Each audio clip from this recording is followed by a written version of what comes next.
Shri Jacob George, ഇതെല്ലാം ഈ സംഭവങ്ങളൊക്കെ താങ്കളിങ്ങനെ ഇവരൊക്കെ പറയുന്നത് കൂടി കേട്ടുകൊണ്ടാണല്ലോ ഈ ചർച്ചയിലേക്ക് ഇപ്പോൾ വരാൻ പോകുന്നത്, അല്ലെങ്കിൽ പങ്കെടുക്കാൻ പോകുന്നത്. ഈ നേതൃത്വം വലിയ നിസ്സംഗത ഒരു ഘട്ടത്തിൽ കാട്ടുന്നു. അതിനുശേഷം മരണത്തിന് ശേഷം എങ്ങനെയും ഇതിൽ നിന്ന് പുറത്തു കടക്കുക, ഇതിനുള്ളൊരു വെപ്രാളം കാണിക്കുക. ഇന്നലെയൊക്കെ ആ ബാങ്കിനെ കുറിച്ചൊക്കെ ചോദിക്കുമ്പോൾ എന്തൊരു പുകിലായിരുന്നു രാജീവ് ചന്ദ്രശേഖറിന്. സുലേഖ അങ്ങോട്ട് ചോദിക്കുമ്പോൾ തല്ലിയില്ലാന്നേ ഉള്ളൂ. ഏറ്റവും മോശപ്പെട്ട നിലയിൽ പ്രതികരിക്കുക. നമ്മൾ പല ഘട്ടങ്ങളിലൂടെ വാർത്താ സമ്മേളനങ്ങളും ചോദ്യങ്ങൾ ചോദിക്കുമ്പോൾ ആളുകൾ ക്ഷുഭിതരാകുന്നതോ അല്ലെങ്കിൽ തിരിച്ച് ശക്തമായി മറുപടി പറയുന്നത്, ഇതൊക്കെ വിട്ടിട്ട് വേറെ ലെവലിൽ പോയി നിന്നിട്ടാണ് ഒരു പാർട്ടിയുടെ BJP സംസ്ഥാന അധ്യക്ഷൻ പെരുമാറിയത്. ഇനി ആത്മഹത്യാക്കുറിപ്പ് വരുമ്പോൾ, ഇപ്പോൾ ഇവരൊക്കെ പറയുന്നത് കേൾക്കുമ്പോൾ ഒരു നേതൃത്വത്തിൻ്റെ അങ്കലാപ്പ്, ഇതിനകത്ത് നിന്ന് കൈയൊഴിയാനുള്ളൊരു വ്യഗ്രത, അങ്ങനെ പലതും എല്ലാവരും ആരെങ്കിലും സംശയിച്ചാൽ ആ ദുരൂഹതകൾ ഇതിനകത്തുണ്ട് പലതും എന്ന് തോന്നിയാൽ ആരെങ്കിലും കുറ്റം പറയാൻ കഴിയുമോ? അല്ല, ഒരുപക്ഷേ ഇതിൻ്റെ ഒരു കുറ്റബോധം BJP നേതൃത്വത്തിന് ഉണ്ടാവാം, തീർച്ച. കാരണം അദ്ദേഹം പ്രഥമ ദൃഷ്ടിയ അദ്ദേഹത്തിൻ്റെ കത്തിൽ സൂചിപ്പിച്ചിരിക്കുന്നത് BJP നേതൃത്വം ഇടപെട്ടില്ല എന്ന് തന്നെയാണ്. BJP നേതൃത്വം, പ്രത്യേകിച്ച് സംസ്ഥാന പ്രസിഡന്റ്, അദ്ദേഹത്തിനടുത്ത് പോയതാണ്. സംസ്ഥാന അധ്യക്ഷൻ്റെ കയ്യിൽ നിന്ന് എന്തെങ്കിലും ഒരു സഹായം കിട്ടും, ഒരാശ്വാസവാക്കെങ്കിലും കിട്ടും എന്ന് കരുതിയാവണം പോയത്. കാരണം ഒരു മനുഷ്യൻ മരണത്തെ ഇങ്ങനെ നേരിടുകയാണ്, മരിക്കാൻ ഒരുങ്ങുകയാണ്. ഓരോ ദിവസവും ഓരോ മിനിറ്റും ഓരോ മണിക്കൂർ എണ്ണി നീക്കുകയാണ്. എന്തെങ്കിലും ഒരു പിടിവള്ളി കൊടുത്തിരുന്നെങ്കിൽ, എന്തെങ്കിലും ഒരു പിടിവള്ളി ആ അനിൽകുമാറിന് കിട്ടിയിരുന്നുവെങ്കിൽ തീർച്ചയായിട്ടും ഈ ദുരന്തം BJPക്ക് പോലും ഉണ്ടാവുമായിരുന്നില്ല. ഇതിപ്പം BJP നേരിടുന്ന ശക്തമായൊരു ഭീഷണിയാണ്. ഇത് പ്രാദേശിക ബോഡികളിലേക്കുള്ള ലോക്കൽ ബോഡി സെലക്ഷൻ നടക്കാൻ പോവുകയാണ്, പഞ്ചായത്ത് തിരഞ്ഞെടുപ്പ് നടക്കാൻ പോവുകയാണ്. തിരുവനന്തപുരം കോർപ്പറേഷനിൽ അടുത്ത മാസങ്ങൾക്കുള്ളിൽ തിരഞ്ഞെടുപ്പ് നടക്കും. ആ സാഹചര്യത്തിലാണ് ഒരു നിസ്സാരമായ ഒരു കാര്യം രാജീവ് ചന്ദ്രശേഖരനെ പോലെ ഒരാൾക്ക് വ്യക്തിപരമായിട്ട് നോക്കുകയാണെങ്കിൽ ഇതൊരു ബാധ്യതയല്ല. അയാളുടെ കൂടെ പ്രവർത്തിക്കുന്ന ഒരു പ്രധാനപ്പെട്ട തെരഞ്ഞെടുപ്പിൽ അദ്ദേഹത്തെ സഹായിച്ചതാണെന്ന് അദ്ദേഹം തന്നെ പറയുന്നുണ്ട്.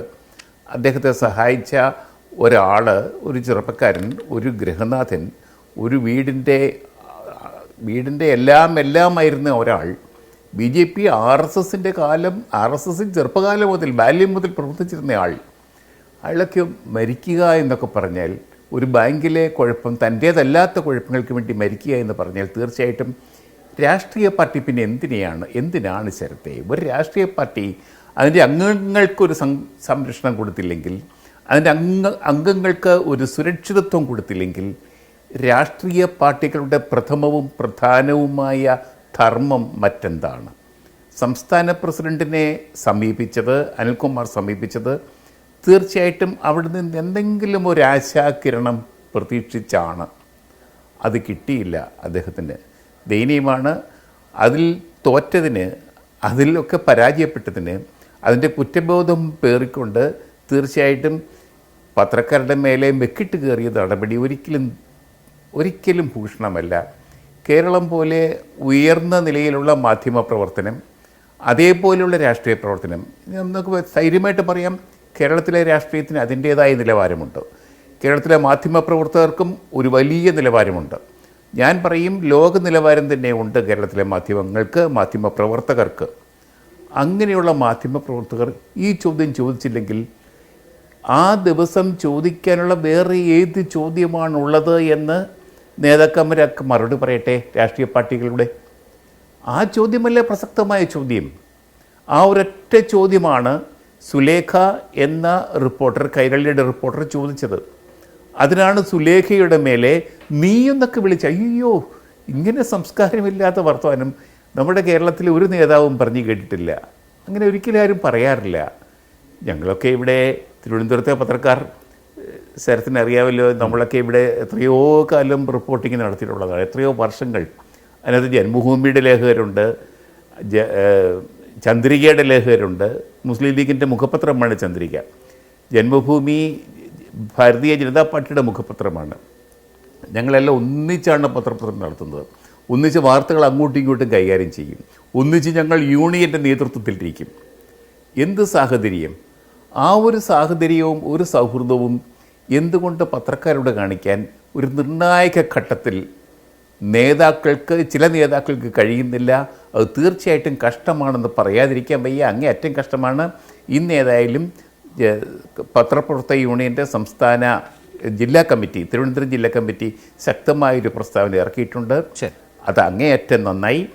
ഇതൊക്കെയാണെങ്കിലും ഇത്തരം കാര്യങ്ങൾ ആവർത്തിച്ചുകൂടാ എന്ന് ബഹുമാനപ്പെട്ട രാഷ്ട്രീയ നേതാക്കളെ ഓർമ്മിപ്പിക്കുകയാണ്. രാജീവ് ചന്ദ്രശേഖരൻ അങ്ങേയറ്റത്തെ മാന്യതയാണ് വ്യക്തിപരമായിട്ട് ഞാൻ അദ്ദേഹത്തിൽ നിന്ന് പ്രതീക്ഷിച്ചിരുന്നത്. അദ്ദേഹം എല്ലാ മാന്യതയുടെ എല്ലാ അതിരുകളിലും ലംഘിച്ചാണ്. അതിലൊരു സംശയവും അതിനകത്തില്ല. അതിനകത്ത് അങ്ങനെ ഇനി രണ്ടു പക്ഷമില്ലാത്ത വിധം അത് ഏറ്റവും മോശപ്പെട്ട ഒരു പെരുമാറ്റമായി പോയി അദ്ദേഹത്തിൽ നിന്നുണ്ടായത്. ഇവിടെ മന്ത്രി വി ശിവൻകുട്ടി പറഞ്ഞതുപോലെ അതിന് ഈ പൊതുസമൂഹത്തോടും അവരോടും മാപ്പ് പറയുന്ന നിലയിൽ മാതൃകാപരമായി പെരുമാറാൻ രാജീവ് ചന്ദ്രശേഖർ തയ്യാറാകേണ്ടതല്ലേ? ഞാൻ ചെറിയൊരു ഉദാഹരണം കൂടി പറയാം. ഇതുപോലെ തന്നെ വളരെ മോശപ്പെട്ട നിലയിലൊരു പെരുമാറ്റം PC ജോർജിൻ്റെ ഭാഗത്ത് നിന്ന് ഇതുപോലെ മാധ്യമങ്ങളെല്ലാം നിൽക്കുമ്പോൾ പൊതുവായി ആക്ഷേപകരമായ ഒരു പരാമർശം ഉണ്ടായപ്പോൾ അന്ന് ഞങ്ങളുടെ തന്നെ തിരുവനന്തപുരത്ത് നിന്ന് ഷീജ ഇത് ശരിയല്ല, ഈ നിലപാട് പാടില്ല, ഇത് പരാമർശം പിൻവലിക്കണം എന്ന് ശക്തമായി പറഞ്ഞപ്പോൾ വളരെ PC ജോർജ് അദ്ദേഹത്തിൻ്റെ ശൈലിയിലൊക്കെ മറുപടി പറഞ്ഞൊക്കെ നോക്കി വലിയ വിവാദമായത് മാറി. പക്ഷേ അത് കഴിഞ്ഞപ്പോൾ PC ജോർജ് പിറ്റേ ദിവസം ആ സഹോദരിക്കുണ്ടായ ദുഃഖത്തിൽ അല്ലെങ്കിൽ ഉണ്ടായ ഒരു അനുഭവത്തിൽ അല്ലെങ്കിൽ അതിൽ ഖേദം പറഞ്ഞുകൊണ്ട് PC ജോർജ് പോലൊരു നിലപാട് സ്വീകരിച്ചിട്ടുണ്ട്. രാജീവ് ചന്ദ്രശേഖറിൽ നിന്ന് കേരളം പ്രതീക്ഷിക്കുന്നുണ്ട്. വി ശിവൻകുട്ടി ആവശ്യപ്പെട്ടത് വളരെ ന്യായമായ ഒരു ആവശ്യമല്ലേ ശ്രീ ജേക്കബ് ജോർജ്? അതെ, തീർച്ചയായിട്ടും അത് കേരള സമൂഹത്തിൻ്റെ ആവശ്യമാണ്. ഇതിനു മാത്രം എടുത്തു ചാടാനും ഗർജിക്കാനും അട്ടഹസിക്കാനും മാത്രം എന്തുണ്ടായി ഇവിടെ? നിർദോഷമായ ചോദ്യങ്ങളാണ് പ്രശ്നം. ജേക്കബ് ജോർജ് നോക്കൂ, ജേക്കബ് ജോർജ് അതൊരു വെറുതെ കേവലം BP ഉയർന്നിട്ടോ അനിലിൻ്റെ മരണത്തെ തുടർന്ന് ആകെ വല്ലാത്തൊരു വൈകാരിക വിക്ഷോഭത്തിൽ നിൽക്കുന്നതിൻ്റെ ഒന്നും പ്രശ്നമല്ല.